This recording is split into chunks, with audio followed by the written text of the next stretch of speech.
พระขอพรองค์พระเจ้าทันใจหลวงพ่อประเสริฐเจริญพรอวยชัยให้ท่านสุขใจทั่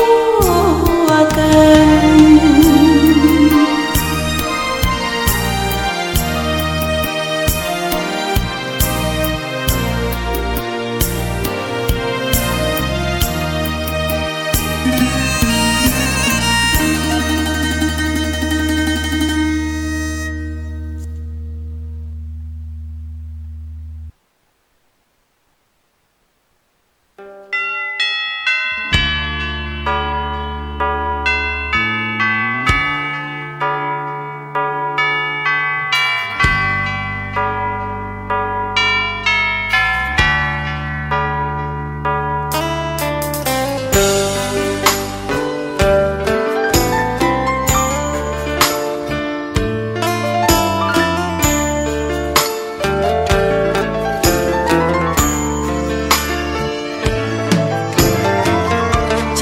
ชวนทุกท่านเข้าวัดเข้าวา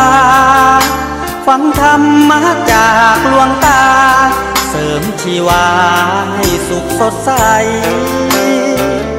ยึดมั่นหลักธรรมคำสอนไว้ให้ขึ้นใจความดีรีบทำกันไว้หญิงชายอย่าได้นายนี้เชิญชวนทุกท่านเข้าวัดเข้าวาทำบุญด้วยจิตศรัทธาบุญพาให้เราสุขีจะทำการใดนำใช้ในสิ่งดีทำบุญให้ทานวันนี้ไม่มีใครว่าใครชังสมัยก่อนประทับใจปู่ย่าตายายวันพระไม่เคยเบื่อหน่ายจำได้ไม่ลืมสักครั้งเหตุใดวันนี้มีคนเข้าวัดน้อยจัง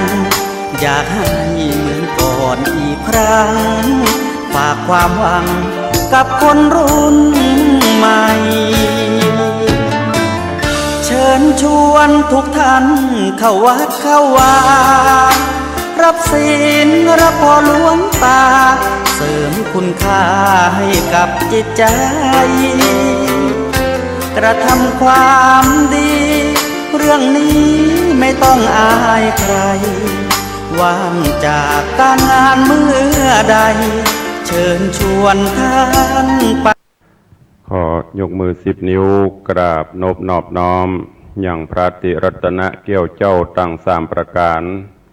อันมีพระพุทธพระธรรมพระสงฆ์อันเป็นสรณะที่เปิงตีเคารพนับถืออันสูงสุดในชีวิตกราบคารวะแทบไตรไวยสาปารมีธรรมพระมหาเถรานุเถระภิกขุสังฆสามเณรเจ้าจุตนจุองค์อันหมายมีพระเดชพระคุณหลวงปู่พระพรหมมงคลที่ปรึกษาเจ้าคณะภาค7เจ้าอาวาสวัดพระธาตุเจ้าสิริศรีจอมทองพระเดชพระคุณหลวงพ่อท่านเจ้าคุณพระเทพโกศลที่ปรึกษาเจ้าคณะภาค7เจ้าอาวาสวัดศรีโสดาพระอารามหลวงพระเดชพระคุณหลวงพ่อท่านเจ้าคุณพระธรรมราชานุวัตรเจ้าคณะภาค6เจ้าอาวาสวัดพระแก้วจังหวัดเชียงรายพระเดชพระคุณหลวงพ่อท่านเจ้าคุณพระธรรมเสนาบดีรองเจ้าคณะภาค7เจ้าอาวาสวัดพระธาตุเจ้าดอยสุเทพพระเดชพระคุณหลวงพ่อท่านเจ้าคุณพระเทพปริยัติเจ้าคณะจังหวัดเชียงใหม่เจ้าอาวาสวัดเจ็ดยอดพระอารามหลวงอำเภอเมืองเชียงใหม่พระเดชพระคุณหลวงพ่อท่านเจ้าคุณพระเทพสิทธินายกเจ้าคณะจังหวัดเชียงรายเจ้าอาวาสวัดพระสิงห์จังหวัดเชียงรายพระเดชพระคุณหลวงพ่อท่านเจ้าคุณพระเทพสิงหวราจารย์รองเจ้าคณะจังหวัดเชียงใหม่เจ้าอาวาสวัดพระสิงห์วรมหาวิหารอำเภอเมืองเชียงใหม่พระเดชพระคุณหลวงพ่อท่านเจ้าคุณพระเทพมังคลาจารย์ รองเจ้าคณะจังหวัดเชียงใหม่เจ้าอาวาสวัดตาดตอนพระอารามหลวงพระเดชพระคุณหลวงพ่อท่านเจ้าคุณพระราชรัชมุนีเจ้าคณะอำเภอเมืองเชียงใหม่เจ้าอาวาสวัดสวนดอกพระอารามหลวงอำเภอเมืองจังหวัดเชียงใหม่ตลอดจนภิกขุสังฆสามเณรเจ้าจุตนจุองค์ด้วยความเคารพเจริญสุขเจริญปอนญาติโยมสาธุชนพุทธบริษัทนักศีลนักบุญทุกท่านขอน้อมต้อนรับทุกท่านเข้าสู่รายการมรดกธรรมกำเมืองทางสถานีวิทยุกระจายเสียงพระพุทธศาสนาแห่งชาติและสังคมคลื่นเพื่อการศึกษาพระพุทธศาสนาและวัฒนธรรมส่งสัญญาณออกอากาศจากห้องส่งวัดฝ่ายหินตำบลสุเทพอำเภอเมืองจังหวัดเชียงใหม่ในระบบคลื่นความถี่ FM 104.50 เมกะเฮิรตซ์สถานีวิทยุพระพุทธศาสนาวัดหนองกายตำบลสันปะยางอำเภอแม่แตงจังหวัดเชียงใหม่ส่งสัญญาณออกอากาศในระบบคลื่นความถี่ FM 99.75 102.0 และ 89.25 เมกะเฮิรตซ์สถานีวิทยุพระพุทธศาสนาจังหวัดเชียงรายส่งสัญญาณออกอากาศในระบบคลื่นความถี่ FM 99.50 เมกะเฮิรตซ์สถานีวิทยุท้องถิ่นจังหวัดเชียงใหม่คลื่นพระพุทธศาสนาและจริยธรรมส่งสัญญาณออกอากาศจากห้องส่งวัดพระธาตุเจ้าดอยสุเทพในระบบคลื่นความถี่ FM 96.0 เมกะเฮิรตซ์ตลอดจนวิทยุชุมชนเสียงตามสายหอกระจายข่าวตามวัดวาอารามตามหมู่บ้านต่างๆที่ได้ร่วมกันเผยแผ่นำธรรมคำสอนสู่ญาติโยมศรัทธาอยู่ในเวลานี้รายการนี้ดำเนินโดยอาตมาภาพพระครูวิสิทธิ์ศิลาภรณ์เจ้าคณะตำบลป่าแดดเจ้าอาวาสวัดวังสิงห์คำตำบลป่าแดดอำเภอเมืองจังหวัดเชียงใหม่เป็นผู้ดำเนินรายการ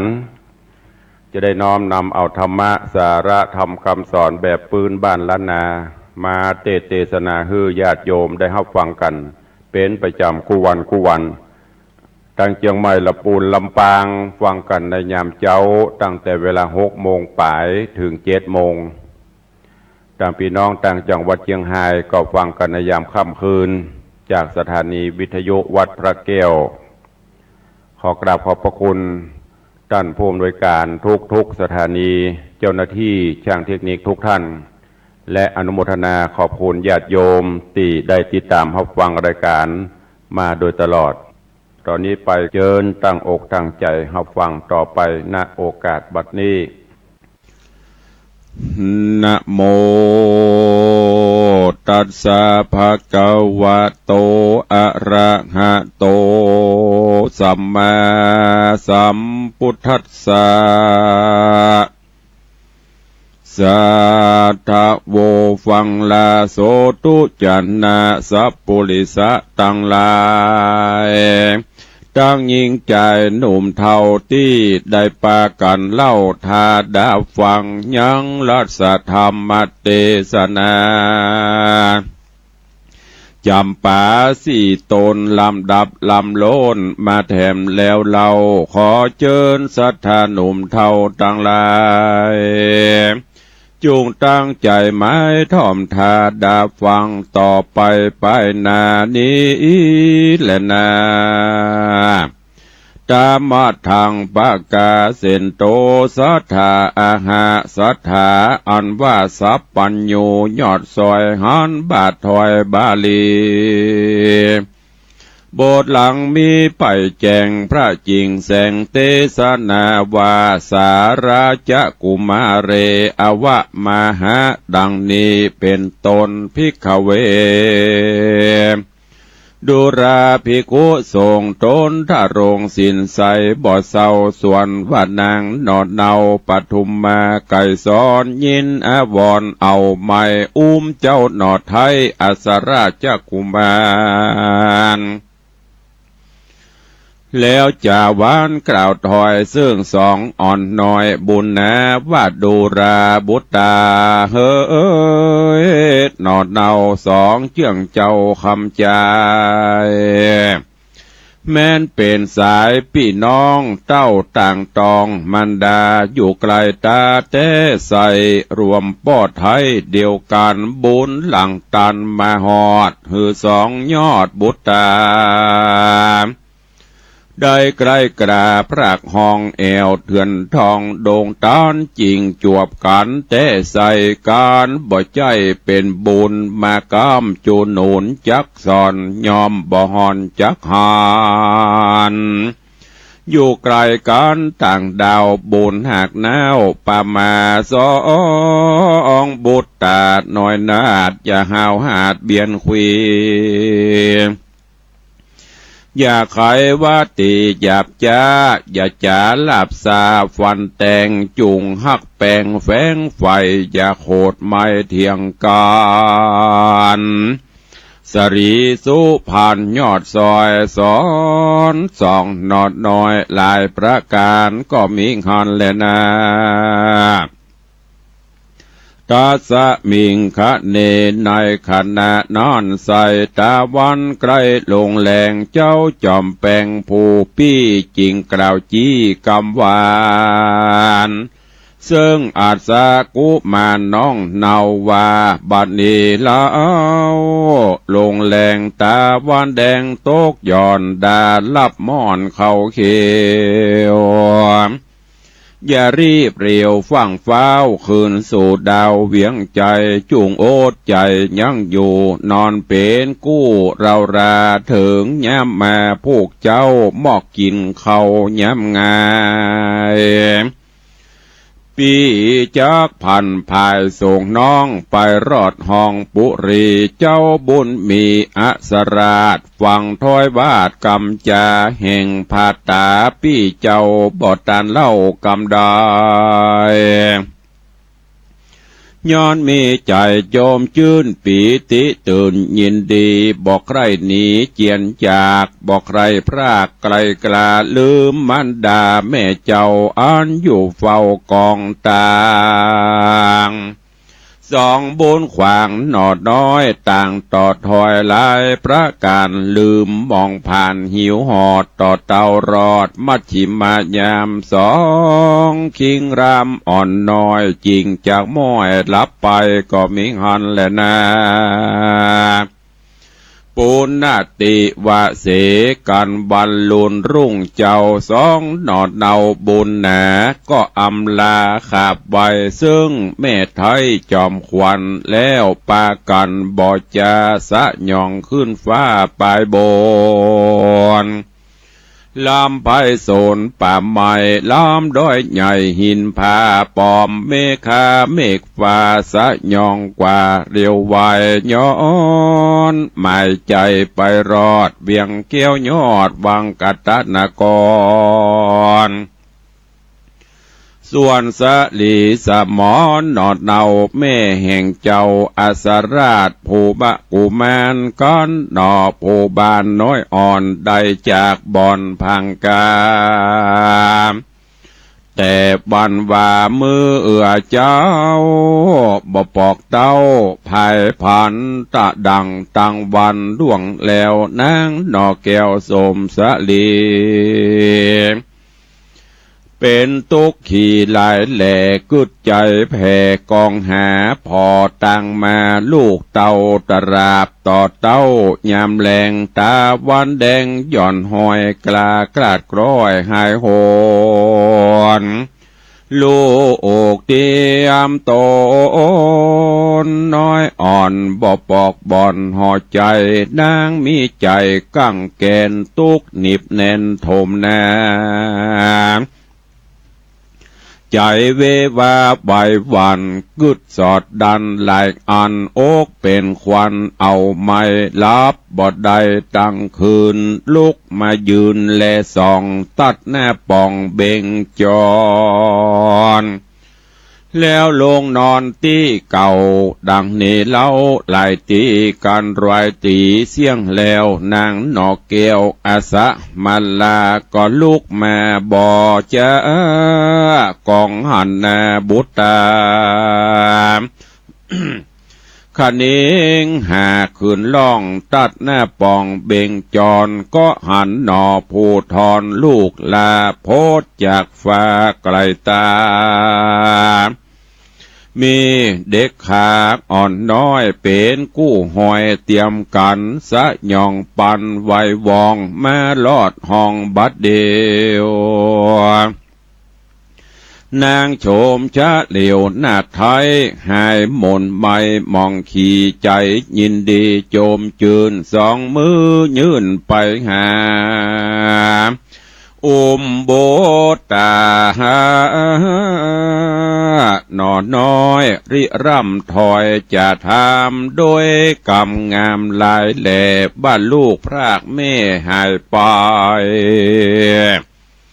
ไปนอนในนั่นเราบ่ปอกเต้าขึ้นมาแม่เววาเอาไม่ลับบ่ได้ตั้งคืนใจเมาบืนไววันกึดสอดดันหลายประการ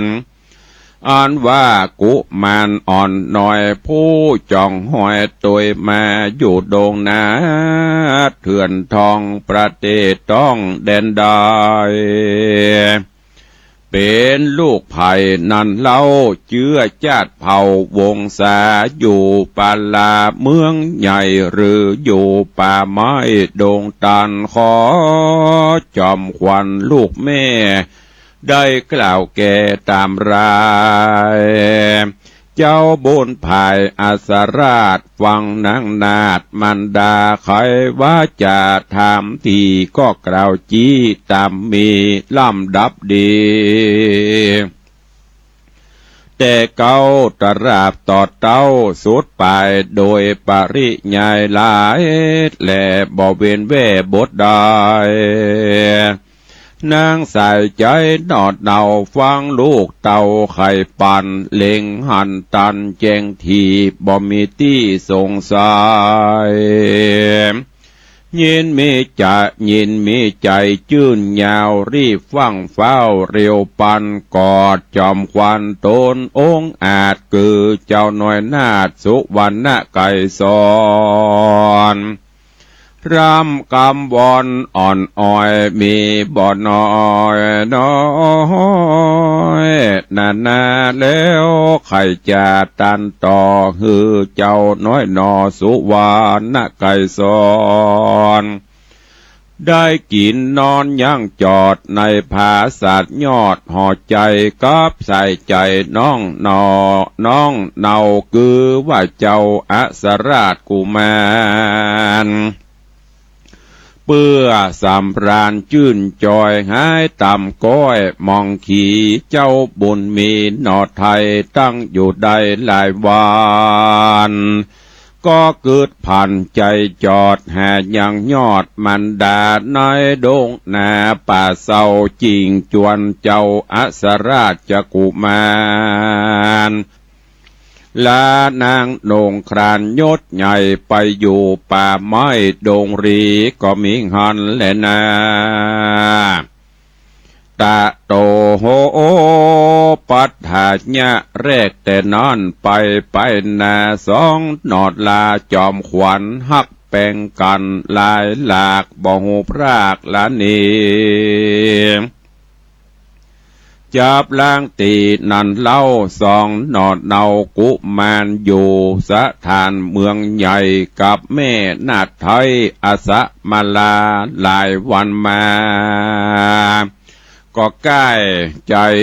เบื่อหน่ายเวียงใจก็ลาไปป่าเศร้าอยู่กับแม่เจ้าปทุมมาไก่ซ้อนกลางดงดอนเถื่อนท่อออง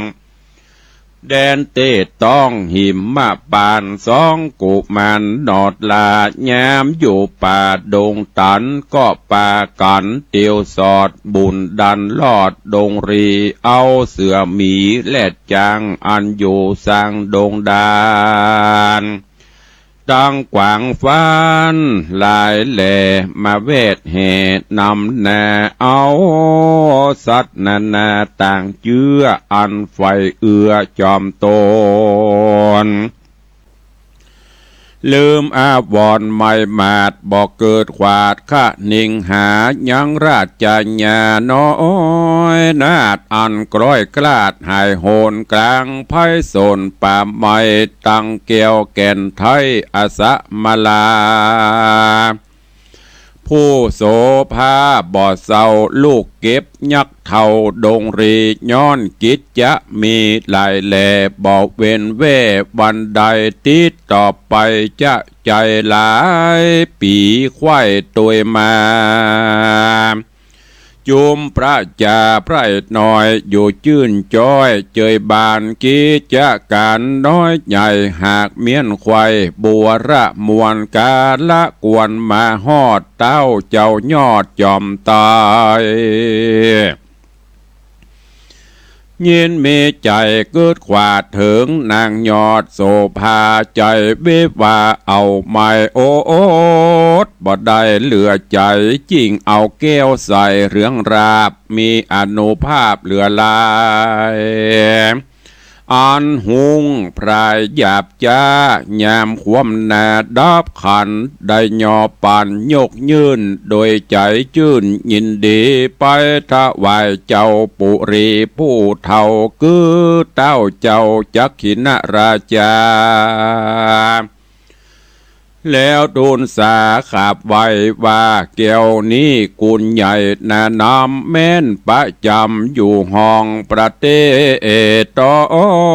งแดนใดเซึกแดนไกลและไกลโจรถอยไรปาลาภายนาอุบาทบ่มาปาดเบียนขวีเจ้าปุรีไพรน้อยอยู่จื่นจ้อยเจยบานผู้ข้าผู้หลานนี้ใส่ขอถวายบ่อยแตนตนข้าขอโหนปอกเตาไว้หน้าเขาดงหนาเพื่อสะแหวงหาเสาะสอดยังนางยอดเตวีอันหายนี้พระคางกลางปากกวางดงตานการได้หันและหูว่านางอยู่แดนใดหรือตายไปมวยมั่งกลางปากกวางดงดานข้าบ่อนานเนิ่นจะจักไว้หน้าขึ้นมาเจ้าปาลาผู้เท่าได้ยินเจ้าไข่ปานยกอกเป็นควันเอาไม้ขอเจ้าไว้หลายติขอเจ้าไว้หลายตีหนอมุนีหน่อยนาดก็บอกตามกาม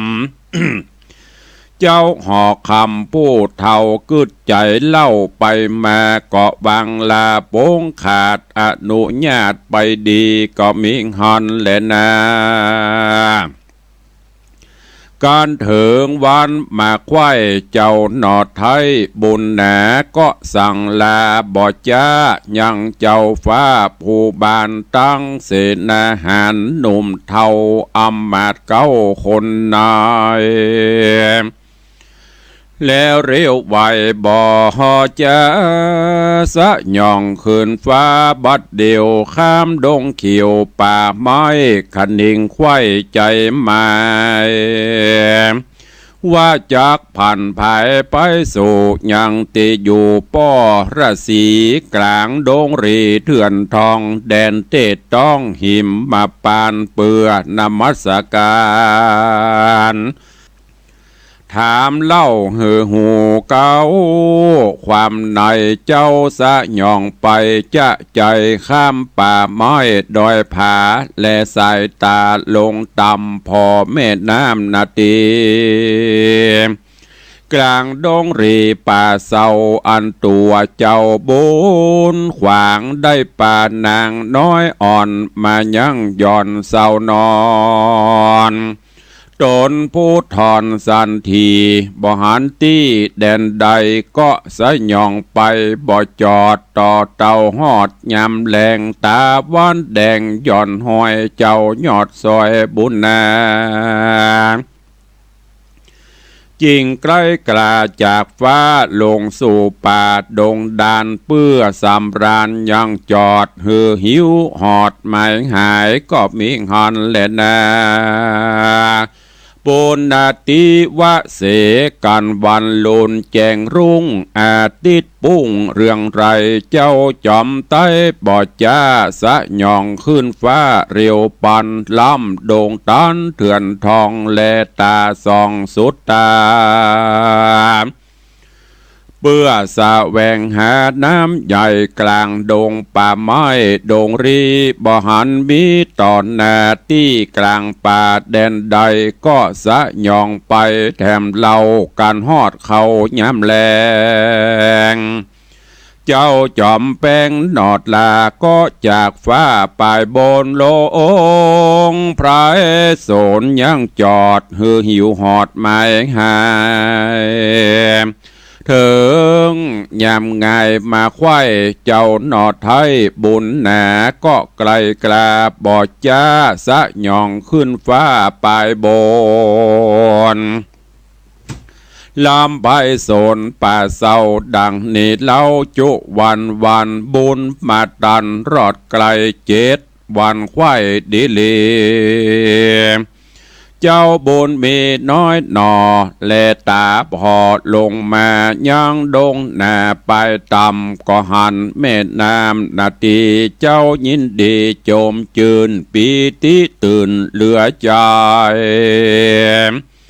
โดยน้ำไปจะใจจริงหันใส่รูขามี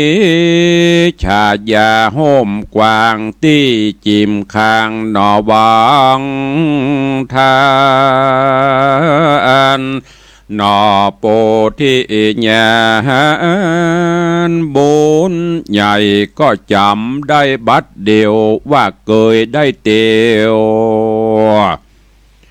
มาหอดได้ยังจอดเศร้านอนกับใส่สะหมอนนาดน้อยนางใดกลาดกรอยหายไปก้อนเจ้าจอมไตยศใหญ่หันเก้าไม้ฝวยนาก็สัญญาขวาดหูถึงที่อยู่ป้อราศีวาดใดป่านางนี้จากห้องมาตัดจ้องต่างใดเจ้าสะหย่องไปฟังเฝ้าตามด่านดาวเกยมาตาวันดาเตี้ยงคอนแดดต้องฮ้อนเหลือใจเหือใครไหลอาบย้อยหนอพระยอดซอยจอมควันก็ภายพันจากฟ้าลงสู่ป่าดงดานเปื้อสำราญยังย่อนหือหายอ่อนมีแหงก็มีงอนแลนาอาทาไหนกาลานอนใส่สอ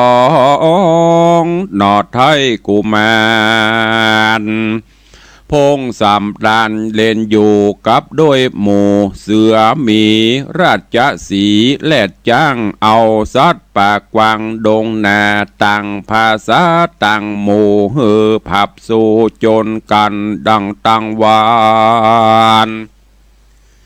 เมื่อก่อนตีกลางบ่อนดงไพร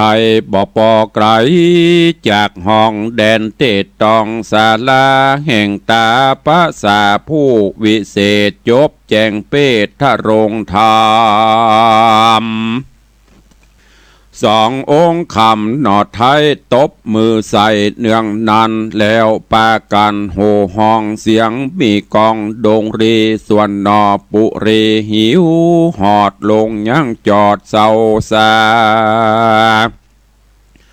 กลางดงหนาป่าเศร้าใกล้ส่องเจ้ากุแมนอันสำลานโห่ห้องเสียงมีกองเถิงหูหนอสับปัญโยยินหลากบาเสียงนี้หากเสียงคนกลางพายโซโฮโอโฮนาป่าไม้เข้ามาได้สันใดกู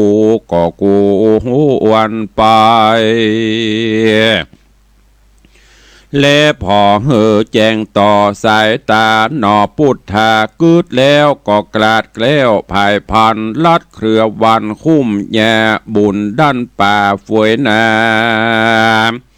ที่ก็ไกลกราไปฮอดก็ได้ตอดตาหันยังสะยังสัดดงตันลายโมจุ่มนมอยู่เรือลายหันเด็กใจอ่อนหน่อยน่าจื่นจอยสองคนเอาสัตว์ไผ่โซนต่างหมู่ภาพสู่จนกันตบมือนันโหห้องเสียงมีกองดงพราย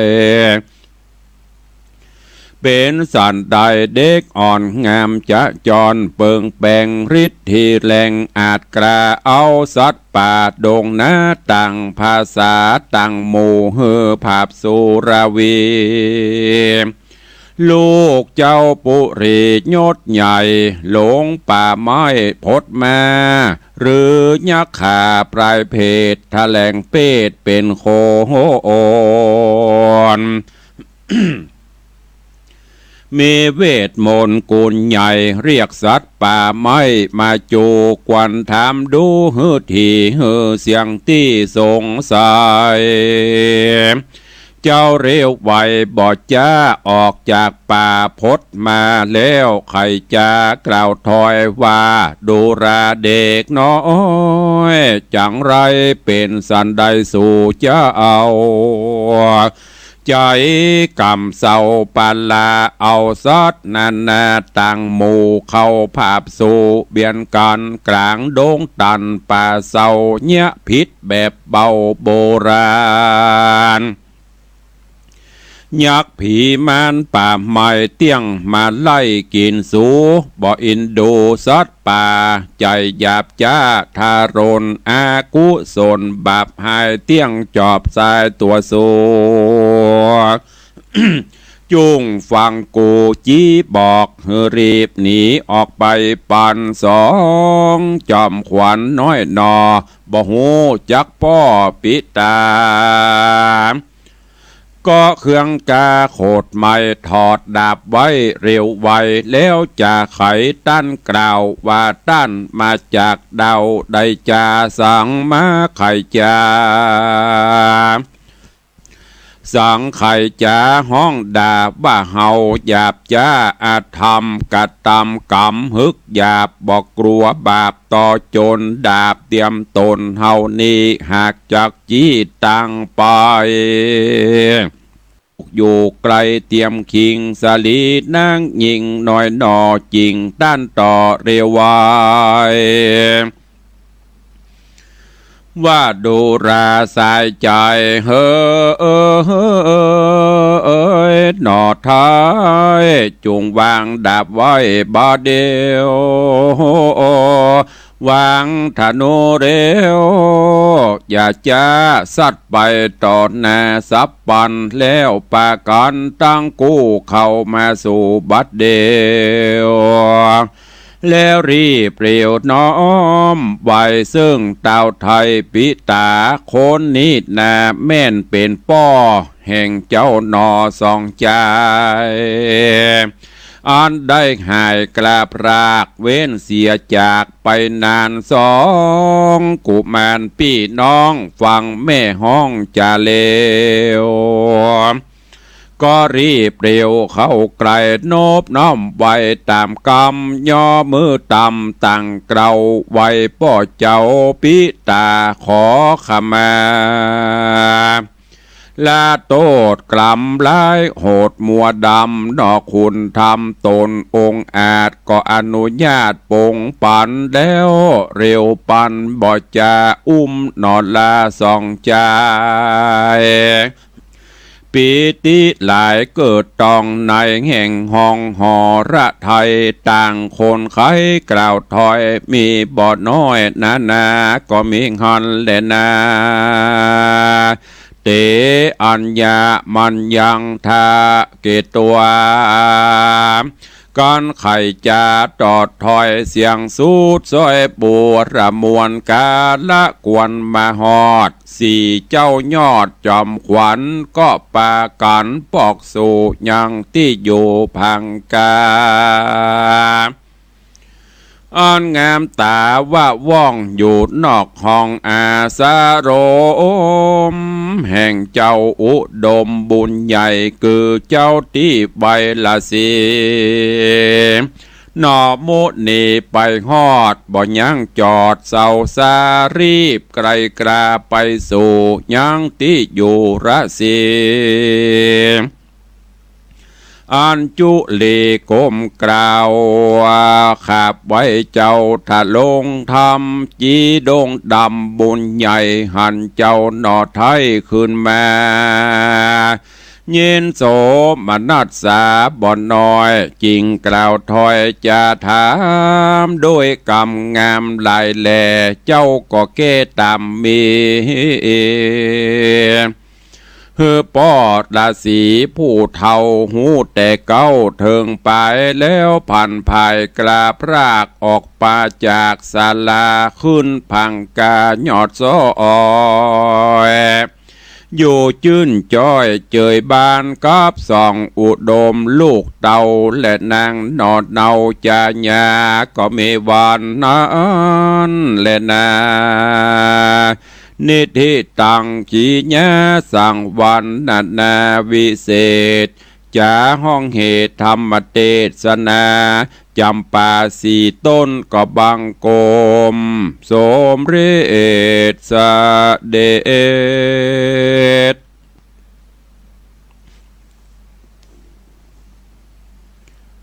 ก็ได้รับฟังพระธรรมเทศนาจำปาสีต้นก็ผ่านป้นไปแถม1 ตอนอันเป็นตอนที่39ถ้าเป็นผูกก็กำลังขึ้นสู่ผูกที่22ดึงมดดึงมวลกันมีธรรมเทศนาอยู่ประมาณ25ผูกเนอะใกล้จะอวสานใกล้จะจบลงแล้วเหลือแถมประมาณสัก5-6 ตอนก็ถ้าจะจบในวันนี้หลังจากที่2 กุมารได้หูจักมักกุนกันแล้วต่างก็เล่นเป็นกู่เตียวกันบางเตื้อก็ไปที่ อาสะมาลาบางเตื้อก็มาที่ปทุมมาไก่สอนเล่นตัวกันเล่นไปเล่นมาแล้วก็ยับสิงสารสัตว์มาโจนกันเล่นพ่องตามภาษาละเอกละอ่อนย้อนกล่าวถึงนันตะกุมารหลังจากที่ดันด้นจะไปเสาะหายังสุวรรณะยังปทุมไก่สอนก็สยองซานไปตามป่าเขาลำเนาภัยจนกระทั่งมาถึงยังตีแม่น้ำ ต้นไม้ใหญ่ที่เคยได้นอนตียักษ์มาลักเอาปทุมมาไกรสอนไปก็จำได้ว่าสถานที่นี้เฮาเคยมานั่งมานอนอยู่ที่นี่ที่กู้ข้างเฮาลืมเมียเฮาได้ปัดได้พรากจากกันไปก็จำได้แล้วก่อนหวนคิดว่าต่างเส้นนี้จะไปสู่ที่บรรณศาลาปฤษีเส้นนี้จะไปหั่นปนี้คือมาหวนนึกคิดก็จำได้ว่าต่างเส้นนี้ไปที่ศาลาปฤษีก็เลย เกิดจัดไปที่บรรณศาลาปฤษีเพื่อที่จะไปขอให้ปฤษีได้ดูได้พอในระหว่างทางก็ได้ไปหันอาสะกุมารกับ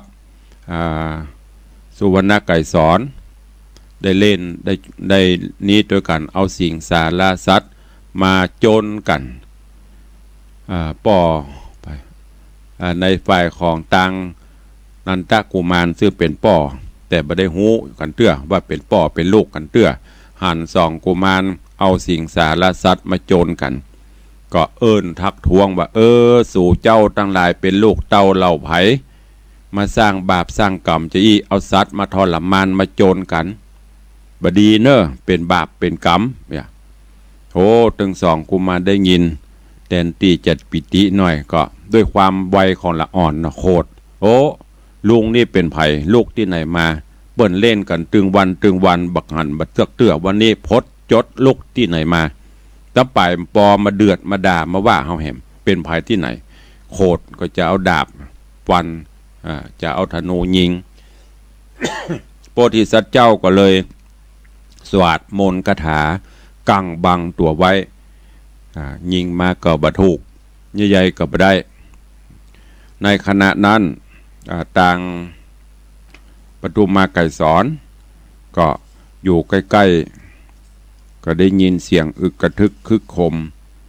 โอ้ไอ้หยังลูกไปยี่หยังกันนี่วันนี้อย่างเสียงดังผิดปกติบาลังมีไอ้หยังเกิดขึ้นก็ฟังไปพอไปก็ได้ไปหันใส่โพธิสัตว์เจ้านันตะกุมารนางก็ไปนบขาบไว้โอ้เสาะหากันไปมาอย่ามาบะปะกันสักเตื้อถึงสองกุมารหันแม่มาถึงแทนที่จะช่วยซ้ำไปไหวแหมมันเป็นภัยที่ไหนก็สอบถามไปสอบถามมาสุวรรณไก่ปทุมมาไก่สอนก็บอกฮืดถึงสองว่าเนี้ยป่อของเจ้าที่ได้ปัดได้พรากหนีจากกันไปพอได้ยินจะฮูจะปีติยินดีเกิดขึ้นก็มากราบนบน้อมไหว้ปูจากับนันตกุมารโพธิสัตว์เจ้าแล้วจากนั้นก็อยู่ด้วยกันแล้วก็ไปไปกราบปอฤาษีไปไหว้ไปสาปอฤาษีเรื่องราวจักเป็นเจือใดก่อยติดตามฟังกันในตอนต่อไปเนอะวันนี้ก็ขอโปร่งวางไว้แต่เพียงเต้าอี้พระธรรมเทศนาในตอนเรื่องนี้ญาติโยมทั้งหลายฟังแล้วก็เก็บเอาที่เป็นสาระที่เป็นประโยชน์นะเนอะโดยเฉพาะการปัดพรากจากกันมันเป็นธรรมดาเป็นไปตามกรรมของไผ่ของมันแม้แต่สุวรรณไก่สอนแม้แต่ปทุมมาไก่สอนอาสะมาลาหรือโพธิสัตว์เจ้าต่างก็ได้ประสบถึงความสำเร็จประสบถึงความล้มลุกคลุกคลานเปลี่ยนไปตามโลกธรรม8มีสุขมีทุกข์สรรเสริญนินตามีมุนเนี่ยเข้ากันไปบางวันก็ดีใจบางวันก็สุขใจเปลี่ยนไปตามที่กรรมหรือพรหมลิขิตกรรมบันดาลฮื้อเฮาก็ต้องมีความอดทนอดกลั้นเอาเนอะยามเมื่อสุขก็จะไปพองก้าวสยองก้าวลำไปยามเมื่อทุกข์ก็จะไปเครียดลำไปทุกสิ่งทุกอย่างมันมีทางแก้เมื่อทุกข์ก็ก้อยอดไปวันใดวันหนึ่งมันจะต้องโป้นไปไม่ใช่ว่ายามทุกข์เฮากับป้ากันมาเหงาซกตกบะกึดล่ำต่ำสร้าง บะหาทางแก้ก็เปลี่ยนไปบ่ได้ยามใดที่มีความสุขก็จะไปฮึกเหิมพยายามมีสติมีสัมปชัญญะเตือนตัวเตือนกายเฮาอยู่เสมอฝ่าฟันปัญหาอุปสรรคต่างๆไปสุดท้ายเฮาก็จะประสบความสำเร็จผลเหมือนดั่งโพธิสัตว์เจ้ากว่าจะได้ตรัสรู้เป็นพระอนุตตรสัมมาสัมโพธิญาณ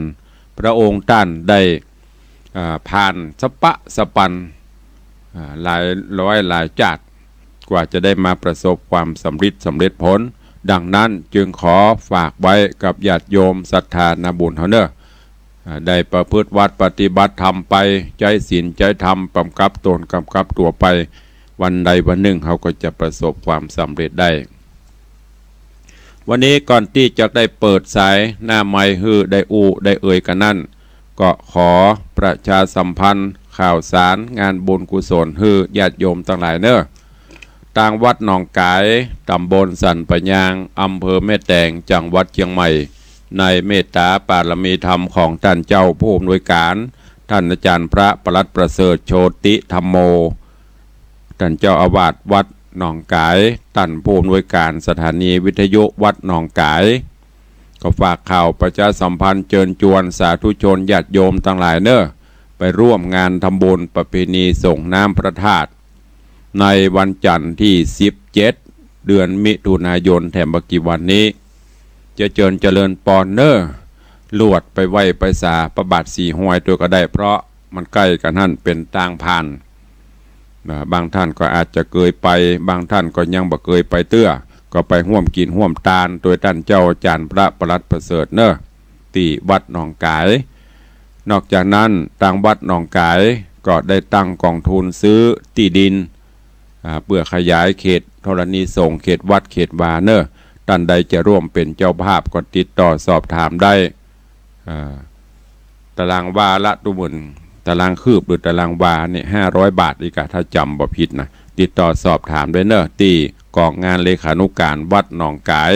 เบอร์โทรศัพท์053-374-095-6 053-374-095 หรือ096ก็ได้2เบอร์มือถือ081-765-6469ได้ทุกเวลาเนอะ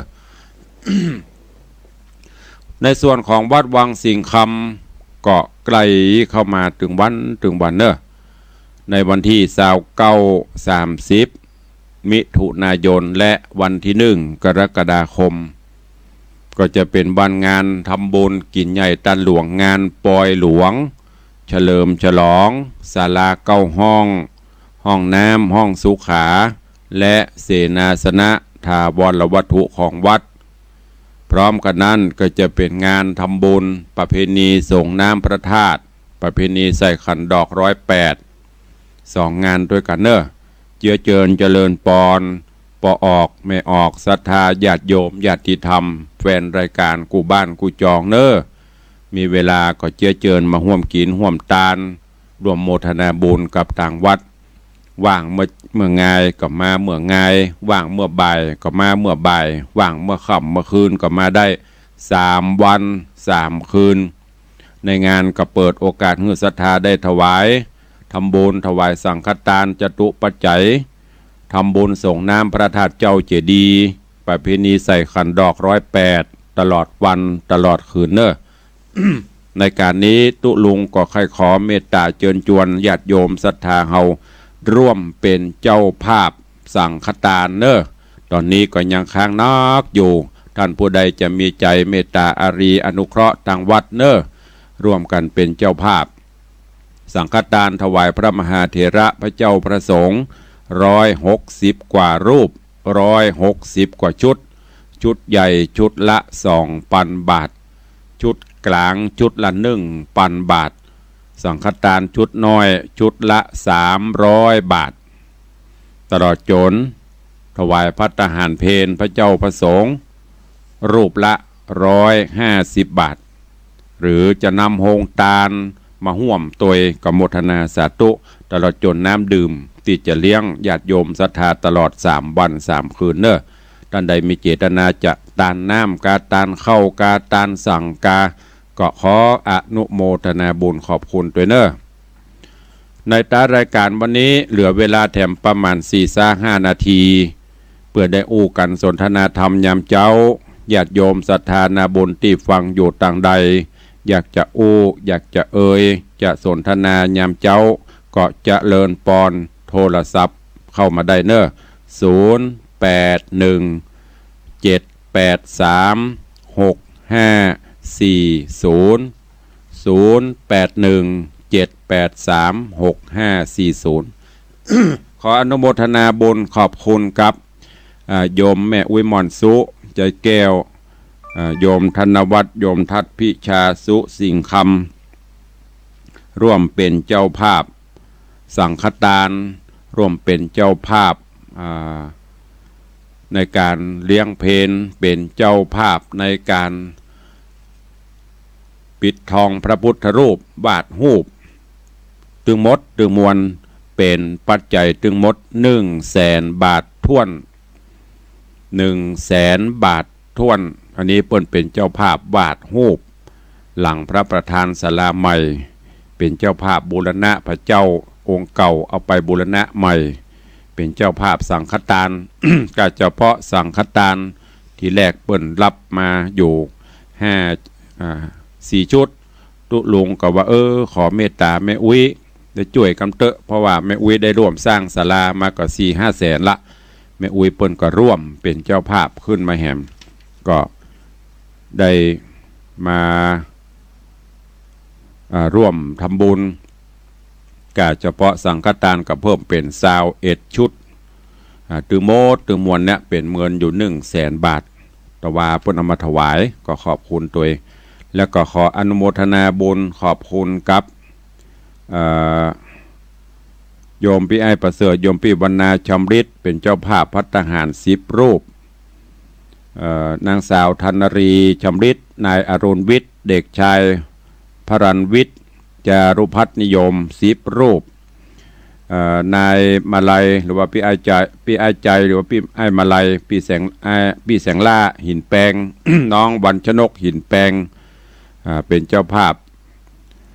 ภัตตาหารเพล10 รูปสังฆทานชุดกลาง1 ชุดแล้วก็มีโยมพี่สายพินนางสาวจุฑามาศวิริยาเป็นเจ้าภาพถวายเพล10 รูปพี่อาสงวนพี่บุษรนายบุญชวัฒน์นายสุภชัยปัญญแดงนางสาวพรทิพย์ดับทุกข์10 รูปอันนี้เป็นศรัทธาวัดวังสิงคำแล้วล่าสุดปิ้งเข้ามาประเด็นนี้กราบขอบพระคุณในเมตตาปารมีของท่านเจ้าจารย์